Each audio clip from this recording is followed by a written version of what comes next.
Hey there guys, welcome to Arsenal Fan TV. This is the preview for the game on Wednesday night, Arsenal hosting Swansea at the Emirates Stadium, and I'd be lying to you if I said I was looking forward to this game. The truth is that I'm really not. I'm apprehensive, I don't know what to expect. It's a crunch game for us, and it's one of the most pressurised games that we've had all season, apart from the one that we had against Leicester a couple of weeks ago. A massive game for us, absolutely massive. If we don't get the win, then it's curtains, quite frankly. If I'm going to be frank, it is over in terms of the title race if we don't get a win against Swansea, and we shouldn't need any motivation whatsoever heading into this game. The players should be motivated enough to go out there and get a win against this Swansea side, which has been bang average this season. In fact, it's been incredibly poor. One win in their past 5 games, albeit they had that rather hearty performance against Spurs that lay not so long ago. We should be hammering this Swansea side if we've got any title aspirations whatsoever. I'm expecting like a 3 or 4-0 win. Will that happen? I highly doubt it, but I think we need a convincing win. We need a clean sheet, a strong defensive performance heading into that game on Saturday, the North London derby, and we can't let that get into our minds at all. Not yet. We've got to be focusing on Swansea. That has to be in the players' minds.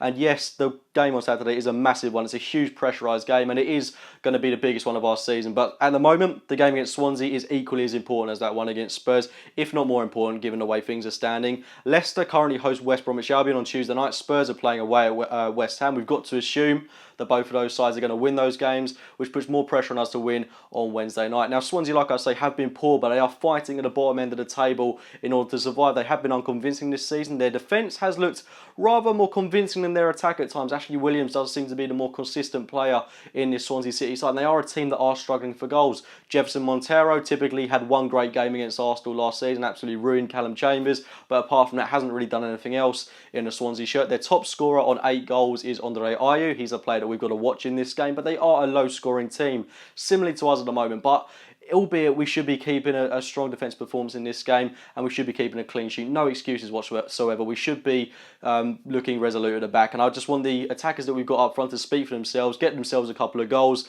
and put a bit more belief in themselves heading into these important games that we've got coming up in the next couple of weeks. We've got to get Sunday out of our minds as quick as possible. I mean, it is still looming over us in a way, but the sooner we go without a win, the sooner that things like that are going to creep into our mind. The media is going to continuously get on our back, and you know, it is hard at this stage in the season because a lot of Arsenal fans know exactly how this goes. We tend to slump away, but the fact of the matter is this is our best ever chance in the past decade to clinch the Premier League title, and if we lose out on it to Spurs or Leicester City, that's unforgivable, completely unforgivable. So it's games like this, Swansea at home, where you can't falter. You cannot falter in a game like this. And yes, we have been flat in recent weeks, but again, you know, the motivation is there to go and win the league. What other motivation do you need? It's going to be one of the best chances we'll ever get.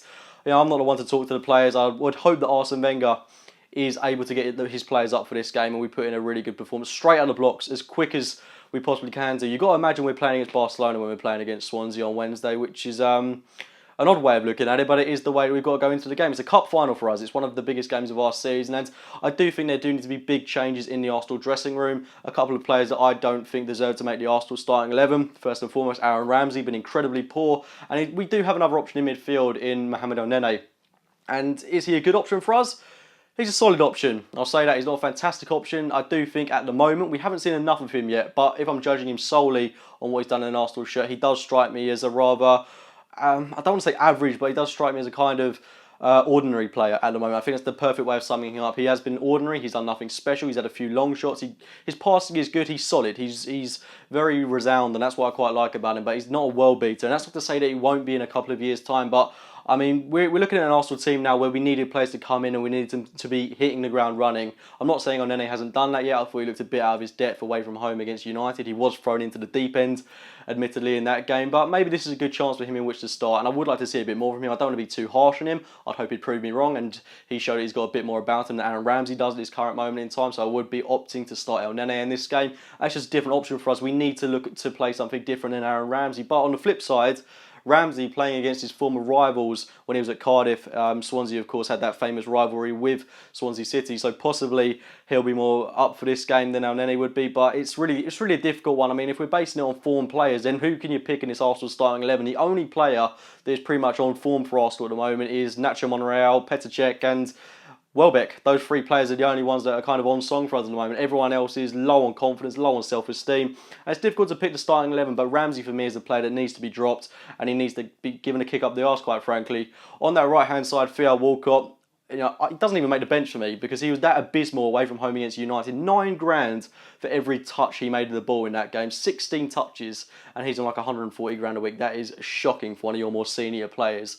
Absolutely shocking. So for me, Walcott doesn't even make the bench in this game. Maybe I'm being a bit too harsh on him, but for me, he was just so bad in that game that he does nothing to merit a start in an Arsenal shirt, let alone be on the bench. So I would look to be starting Joel Campbell in this game, possibly not on the right-hand side, maybe on the left. I'm actually amazed to say that I'd like to see Alexis Sanchez dropped in this game just because his form has been unbelievably poor. He will always offer that work rate, but his head isn't in the game at the moment. We need players who are on form, and one of those players for me is definitely Danny Welbeck. Joel Campbell, for me, didn't really ever deserve to be outcast from the Arsenal team, so for me, those two players start on the flanks. My Arsenal team in full would have to be Petr Cech in goal, Hector Bellerin, Laurent Koscielny, Gabriel, Nacho Monreal, Francis Coquelin, Mohamed El Nene, Joel Campbell, Mesut Ozil, Danny Welbeck and Olivier Giroud. May come to the surprise of few that I have kept Gabriel in the Arsenal starting 11. The reason behind that is that I just honestly think if he's going to ever form a solid partnership with Laurent Koscielny, he has to remain in the team. He has to have a run of games, has to have that confidence put in by the manager, that faith. And I honestly think that he'll be the player to start this game ahead of Per Mertesacker. And you've got to remember, Mertesacker has made a lot of mistakes as well this season. Gabriel has made very few. Yes, he has looked a bit unconvincing at times, but I do think in the long run, he's the better option to have in the Arsenal side at this moment in time. But like I said in the review of the game against Manchester United, Gabriel and Mertesacker, at the moment, they're two good options. They're not two great options. And we need someone a little bit more elite to be played alongside Laurent Koscielny, possibly next season if Gabriel hasn't developed by that point. But that's my Arsenal team going into this game. My score prediction, I think it's going to be a really scrappy game, but I do want to see a convincing performance. Sadly, I do think it's just going to be a 2-1 to the Arsenal. But I would take that. I would happily take 3 points in any way, shape or form, any way that they come. But I do think we need a more convincing win, a more resolute performance heading into the North London derby on Saturday. But get your thoughts on the game in the comments box below. Please do let me know your score predictions as well as your team lineups. Like this video if you have enjoyed it. Subscribe to Arsenal Fan TV if you are new to the channel. And as always, I'll be speaking to you very, very soon.